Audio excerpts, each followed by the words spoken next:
بسم الله الرحمن الرحيم الحمد لله رب العالمين الصلاة والسلام على رسوله الأمين وعلى آله وأصحابه الغر الميامين أما بعد കാരുണ്യത്തിൻ്റെയും നന്മയുടെയും കലവറകൾ നിറഞ്ഞ ദിനരാത്രങ്ങളിലൂടെയാണ് നാം കടന്നു പോകുന്നത്. അള്ളാഹുവിൻ്റെ കരുണയും കടാക്ഷവും നമുക്കേവർക്കും സദാ വർഷിക്കുന്ന രാത്രികളായി പുലരുമാറാകട്ടെ.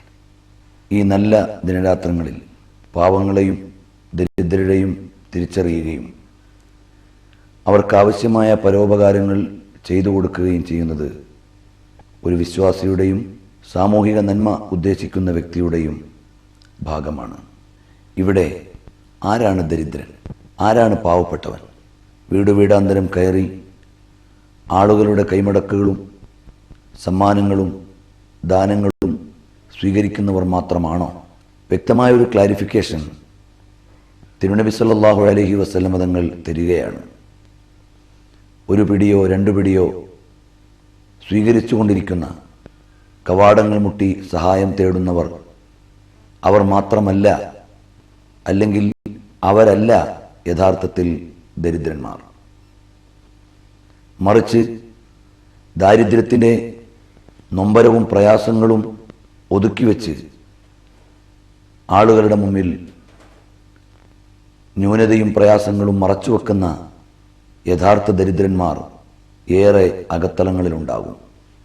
ഇതിൻ്റെ അർത്ഥം നമ്മളുടെ കവാടത്തിലേക്ക് വരുന്ന ആളുകളെ മടക്കിവിടണമെന്നല്ല, മറിച്ച് ദാരിദ്ര്യത്തിന് നൊമ്പരം അനുഭവിക്കുന്ന ആളുകളെ കണ്ടറിയാനും തിരിച്ചറിയാനും അവർക്ക് സഹായങ്ങൾ എത്തിച്ചു കൊടുക്കാനും നമുക്ക് കഴിയണം. ആനുകാലിക സാമൂഹിക സാഹചര്യത്തിൽ നമ്മുടെയൊക്കെ ജീവിത ചുറ്റുപാടുകൾ വളർന്നു വികസിച്ചു. ക്രയവിക്രയങ്ങളുടെ വിധാനങ്ങൾ വിസ്തൃതമായി. പക്ഷേ ഒരു നേരത്തെ ഭക്ഷണം കഴിക്കാനോ ഉടുതുണിക്ക് മറുതുണിയോ ഇല്ലാത്ത എത്രയോ പാവങ്ങൾ ഓരോ നാടുകളിൽ പ്രയാസം അനുഭവിക്കുന്നു. നമ്മുടെയൊക്കെ വീടുകളിൽ അടുക്കി വച്ചിരിക്കുന്ന പഴയ വസ്ത്രങ്ങൾ, നാം ഓരോരുത്തരും ഉപയോഗിച്ചുകൊണ്ടിരിക്കുന്ന വസ്ത്രക്കൂട്ടുകളുടെ എണ്ണം, നിത്യോപയോഗത്തിന് വേണ്ടി നാം വാങ്ങിക്കൂട്ടുന്ന സാധനങ്ങളുടെ വ്യാപ്തിയും വിശാലതയും, ഇതെല്ലാം നാം പരിഗണിക്കുമ്പോൾ പിന്നാമ്പുറങ്ങളിൽ അവഗണിക്കപ്പെടുന്ന ഒരു ജനതയെ മറന്നുപോകാൻ പാടില്ല. കാരുണ്യത്തിൻ്റെയും പരോപകാരത്തിൻ്റെയും ദാരിദ്ര്യം ആരാണ് അനുഭവിച്ചു കൊണ്ടിരിക്കുന്നത് എന്ന് തിരിച്ചറിയുന്നതിൻ്റെയും ദിനരാത്രങ്ങളായി ഇത് ഭവിക്കണം.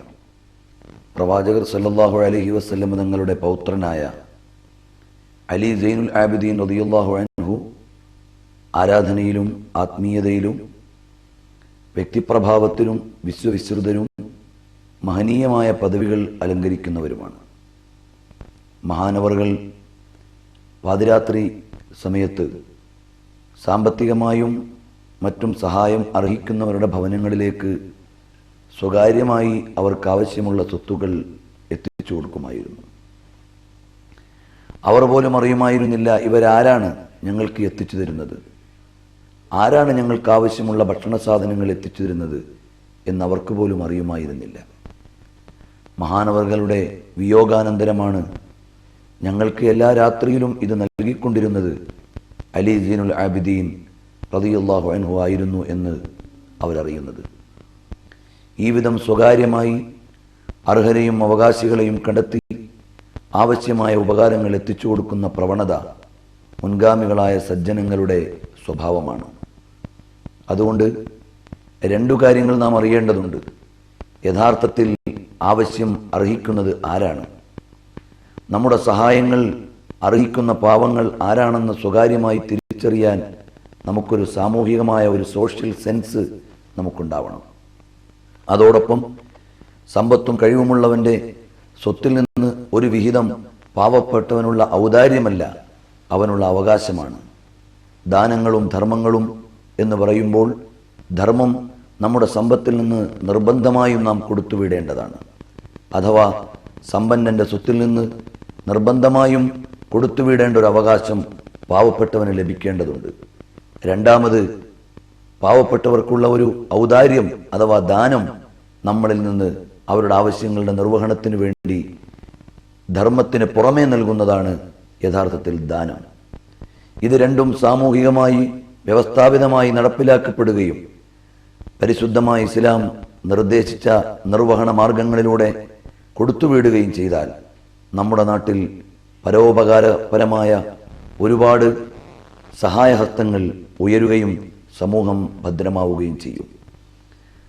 ഈ കരുണയുടെയും ഔദാര്യത്തിൻ്റെയും വിട്ടുവീഴ്ചയുടെയും ഒക്കെ മാസമായ റമദാനിൽ നമ്മളിലും ഇത്തരം സ്വഭാവ ഗുണങ്ങൾ ഉയർന്നു വരേണ്ടതുണ്ട്. നമ്മുടെ പരിസരത്തുള്ളവൻ്റെ പട്ടിണിയുടെ നിലവിളി കേൾക്കുവാൻ നമുക്ക് സാധിക്കണം. യന്ത്രവൽക്കരിക്കപ്പെട്ട സാമൂഹിക ഘടനയിൽ മനുഷ്യൻ യന്ത്രമാവുകയോ യന്ത്രം മനുഷ്യവൽക്കരിക്കപ്പെടുകയോ ചെയ്യുമ്പോൾ ദൈന്യതകളെയും ദീനരോധനങ്ങളെയും കേൾക്കുവാൻ ആളില്ലാതെ വരികയാണ്. അതുകൊണ്ട് തിരുനബി സല്ലല്ലാഹു അലൈഹി വസല്ലം തങ്ങൾ പാവപ്പെട്ടവരോടൊപ്പം ഉണ്ണുകയും അവരോടൊപ്പം ഇരിക്കുകയും അവരുടെ ആവശ്യങ്ങൾ തിരിച്ചറിയുകയും ആവശ്യക്കാരന് നിർവഹണങ്ങൾ നിർവഹിച്ചു കൊടുക്കുകയും ചെയ്യുമായിരുന്നു. തിരുനബി സല്ലല്ലാഹു അലൈഹി വസല്ലം തങ്ങൾ പരിശുദ്ധമായ ഖുർആൻ ഹിറാ ഗുഹാന്തരത്തിൽ നിന്ന് സ്വീകരിച്ചുകൊണ്ട് താഴ്വാരത്തിലേക്ക് വരുന്നത് പുതിയ ഒരു സ്വീകരണത്തിൻ്റെ വിഹ്വലതയിലാണ്. അപ്പോൾ പ്രിയതമയായ ഖദീജ റളിയല്ലാഹു അൻഹ സാന്ത്വനിപ്പിച്ചപ്പോൾ ഉദ്ധരിച്ച ചില വാചകങ്ങളുണ്ട്. അല്ലയോ പ്രവാചക പ്രഭോ, അല്ലയോ പ്രിയപ്പെട്ട മുഹമ്മദ് നബി സല്ലല്ലാഹു അലൈഹി വസല്ലം തങ്ങളെ സംബോധന ചെയ്യുകയാണ്. ലാ യുഖ്സീകല്ലാഹു അബദ, ഒരിക്കലും തങ്ങളെ അല്ലാഹു തആല പരാജയപ്പെടുത്തുകയില്ല. കാരണം അവിടുന്ന് ചെയ്ത ആരാധനകളുടെയും നിലനിർത്തുന്ന വ്യക്തിശുദ്ധിയുടെയും മഹനീയമായ വിധാനങ്ങളെ എണ്ണുന്നതിന് മുമ്പ് ഖദീജ റളിയല്ലാഹു അൻഹ പറയുന്നത് പാവപ്പെട്ടവരുടെ ആവശ്യങ്ങളെ കണ്ടറിഞ്ഞ് സഹായിക്കുന്നവരാണ്. തഹ്മിലുൽ കല്ല വതുഈനു അലാ നവാഇബിൽ ഹഖ്, അവിടുന്ന് ആവശ്യങ്ങൾ അർഹിക്കുന്നവർക്ക് നിർവഹണം നിർവഹിച്ചു കൊടുക്കുന്നവർ, പാവപ്പെട്ടവരുടെ ദൈന്യതകൾ അറിയുന്നവർ, വിധവകളെയും പാവപ്പെട്ടവരെയും സഹായിക്കുന്നവർ. അതുകൊണ്ട് ഒരിക്കലും അവിടത്തേക്ക് വിപത്ത് വന്നു ചേരുകയില്ല. ഇതിൽ നിന്ന് ഒരുപാട് ഗുണപാഠങ്ങൾ നമുക്ക് സ്വീകരിക്കേണ്ടതുണ്ട്. പാവങ്ങളെ സഹായിക്കുന്നത് നമ്മുടെ സുരക്ഷയുടെ ഒരു കവചമാണ്. അതോടൊപ്പം തന്നെ നാം അവരുടെ ദൈന്യതയോടൊപ്പം ചേർന്ന് നിൽക്കുമ്പോൾ അല്ലാഹു സുബ്ഹാനഹു വ തആല നമ്മോടൊപ്പം ഉണ്ടാകുന്നതാണ്. അപ്പോൾ കരുണയുടെയും വിട്ടുവീഴ്ചയുടെയും ഔദാര്യത്തിൻ്റെയും 1000 കവാടങ്ങൾ പടച്ചവൻ നമുക്ക് വേണ്ടി തുറന്നു തരുന്ന ഈ വസന്തകാലത്ത് നമ്മുടെയും കവാടങ്ങൾ മറ്റുള്ളവർക്ക് വേണ്ടി തുറക്കപ്പെടണം.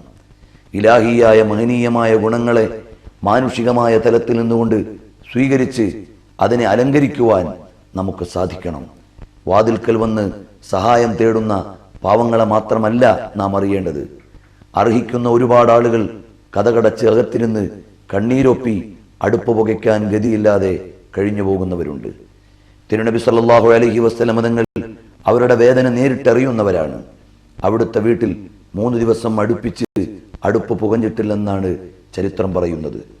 അത് വേണമെങ്കിൽ മറ്റുള്ളവരോട് ചോദിക്കാൻ കഴിയാഞ്ഞിട്ടല്ല, അള്ളാഹുവോട് സമ്പത്ത് തരണമെന്ന് പ്രാർത്ഥിക്കാൻ അറിയാഞ്ഞിട്ടല്ല, പാവപ്പെട്ടവനെ അറിഞ്ഞ് സഹായങ്ങൾ പഠിപ്പിച്ചു കൊടുക്കാനുള്ള വിനയത്തിൻ്റെ ജീവിതം തിരുനബി സല്ലല്ലാഹു അലൈഹി വസല്ലം തങ്ങൾ ജീവിച്ച് കാണിച്ചു തരികയായിരുന്നു. നമ്മുടെയൊക്കെ ക്രയവിക്രയങ്ങളിൽ എന്തിനേറെ പറയണം, നമ്മുടെ ഇഫ്താർ പാർട്ടികളിൽ പോലും ഒരുപാട് ദൂർത്തും അടിച്ചുപൊളിയും കടന്നു വരുന്ന ഈ കാലഘട്ടത്തിൽ പാവപ്പെട്ടവൻ പരിസരത്തിരുന്ന് നിലവിളിക്കുന്നു എന്ന് ചിന്തിക്കുവാൻ നമുക്ക് കഴിയണം. അവന് വേണ്ടി നമ്മുടെ പങ്ക് കൊടുത്താൽ നമ്മുടെ വിഭവങ്ങൾ കുറച്ചാലും അവരുടെ ആവശ്യങ്ങൾ നിർവഹിക്കപ്പെടാം എന്ന ചിന്തയിലേക്ക് നാം ഉയരണം. ആനുകാലിക സാമൂഹിക സാഹചര്യങ്ങൾ സ്വാർത്ഥതയുടെയും അനുഭവത്തിൻ്റെ വ്യാപ്തിയുടെയും സ്വാർത്ഥമായ വിചാരങ്ങളുടെയും നടുവിലേക്ക് ഉരുണ്ടുകൂടുമ്പോൾ സാമൂഹികമായ ഘടനയെ അറിയുവാൻ നമുക്ക് കഴിയണം. ന്യൂഡൽഹിയിൽ നാം കാണുന്നത് സുന്ദരമായ കാഴ്ചകളാണ്. അതേസമയത്ത് ഡൽഹിയുടെ ചേരിപ്രദേശങ്ങളിൽ ഒരുപാട് പാവങ്ങൾ ദൈന്യതയിൽ ജീവിക്കുന്നത് അല്പം പരിസരങ്ങളിലേക്ക് സഞ്ചരിച്ചാൽ നാം കാണുകയാണ്. കേരളത്തിൻ്റെ തന്നെ പിന്നാമ്പുറങ്ങളിൽ എവിടെയൊക്കെയോ ഒരു നേരത്തെ ഭക്ഷണത്തിനു വേണ്ടി യാചിച്ചുകൊണ്ടിരിക്കുന്നവരുണ്ട്. അങ്ങ് മറ്റു സ്റ്റേറ്റുകളിലേക്ക് നമ്മുടെ രാജ്യത്തെ വെച്ചുകൊണ്ട് സംസാരിച്ചാൽ, മറ്റു പ്രദേശങ്ങളിലേക്ക് കടന്നു ചെന്നാൽ ഒരുപാട് ദാരിദ്ര്യത്തിൻ്റെ കയങ്ങളിൽ കിടക്കുന്ന കുട്ടികളെയും കുടുംബങ്ങളെയും നമുക്ക് കാണാൻ കഴിയും. നമ്മുടെ കരുണയുടെ ഹസ്തങ്ങൾ അങ്ങോട്ടൊക്കെയും എത്തിക്കുവാൻ നമുക്ക് സാധിക്കണം. നമ്മുടെയൊക്കെ സഞ്ചാര വഴികളിൽ പലപ്പോഴും ബീഹാറിലെയും അതുപോലെ ഡൽഹിയുടെ ചേരിപ്രദേശങ്ങളിലെയും സൈലംപൂറിലെയും അങ്ങനെയുള്ള സ്ഥലങ്ങളിൽ നിന്ന് നേരിട്ട് അഭിമുഖീകരിക്കേണ്ടി വന്ന ദൈന്യതയുടെ കാഴ്ചകൾ നിങ്ങളോട് പങ്കുവെക്കുമ്പോൾ കാരുണ്യത്തിന്റെ കൈനീട്ടങ്ങൾ അവരിലേക്കും എത്തിക്കണമെന്ന് ഈ അവസരത്തിലും ഓർമ്മപ്പെടുത്താൻ ഉദ്ദേശിക്കുകയാണ്. തിരുനബി സല്ലല്ലാഹു അലൈഹി വസല്ലം തങ്ങൾ എപ്പോഴും പാവങ്ങളുടെ ഒപ്പം നിന്ന് അവരുടെ കഷ്ടപ്പാടും അവരുടെ ദുരന്തങ്ങളും അവരുടെ യാതനകളും ഹൃദയത്തോട് ചേർത്തു വെച്ച് സഹായം എത്തിച്ചു കൊടുക്കുന്നവരായിരുന്നു. ഓക്കെ ജൂദോ കറം ഹേ ഷഹേബത്ത് ഹാ തേരാ നെഹി സുൻതാ ഹി നെഹി മാംഗിനെ വാലാ തേരാ. തിരുനബി സല്ലല്ലാഹു അലൈഹി വസല്ലം തങ്ങളോട് ചോദിച്ച ഒരാളോടും ഇല്ല എന്ന് പറഞ്ഞിട്ടില്ല. ആര് വന്ന് ചോദിച്ചാലും കഴിയുമെങ്കിൽ നൽകും, ഇല്ലെങ്കിൽ അവർക്ക് എത്തിച്ചു കൊടുക്കാൻ പറ്റുന്ന കരങ്ങളിലേക്ക് അവരെ ഏൽപ്പിച്ചു കൊടുക്കും. ഏതായാലും നിരാശരാക്കി മടക്കുക എന്ന ഒരു സ്വഭാവം നബി സല്ലല്ലാഹു അലൈഹി വസല്ലം തങ്ങൾക്കുണ്ടായിരുന്നില്ല. വിശുദ്ധമായ ഖുർആൻ പറയുന്നത് കലിമത്തുൻ ത്വയ്യിബത്തുൻ ഖൈറും മിൻ സ്വദഖത്തിൻ യത്ബഉഹാ അദാ. പ്രയാസമുണ്ടാക്കുന്ന തിരിച്ചു മടക്കിവിടുന്നതിനേക്കാളും ആളുകളെ പ്രയാസപ്പെടുത്തുന്ന മറുപടികളെക്കാളും നിങ്ങൾക്ക് ഒരാൾ വന്ന് ചോദിച്ചാൽ കൊടുക്കാനില്ലെങ്കിൽ നല്ല ഒരു വാചകമെങ്കിലും തിരിച്ചു നൽകാൻ നമുക്ക് കഴിയണം. കവാടത്തിൽ വന്ന് യാചിക്കുന്നവനോട് വേറെ പണിയൊന്നുമില്ലേടാ എന്ന് ചോദിച്ചവനെ നൊമ്പരപ്പെടുത്തുന്നതിനേക്കാൾ നല്ലത് എനിക്കുണ്ടായിരുന്നെങ്കിൽ നൽകാമായിരുന്നു എന്ന് കഴിവില്ലാത്തവൻ പറയുന്നത് കഴിവുള്ളവൻ തള്ളിവിടുന്നതിനേക്കാളും വലിയ ധർമ്മമാണ് എന്നാണ് ഖുർആനിന്റെ ഭാഷ. നല്ല ഗുണങ്ങൾ സ്വീകരിക്കാനും അത് സമൂഹത്തിന് ഗുണകരമാക്കാനും നല്ല നാളുകൾക്ക് നമുക്ക് സാധിക്കുമാറാകട്ടെ എന്ന് ഹൃദയപൂർവ്വം പ്രാർത്ഥിക്കുക.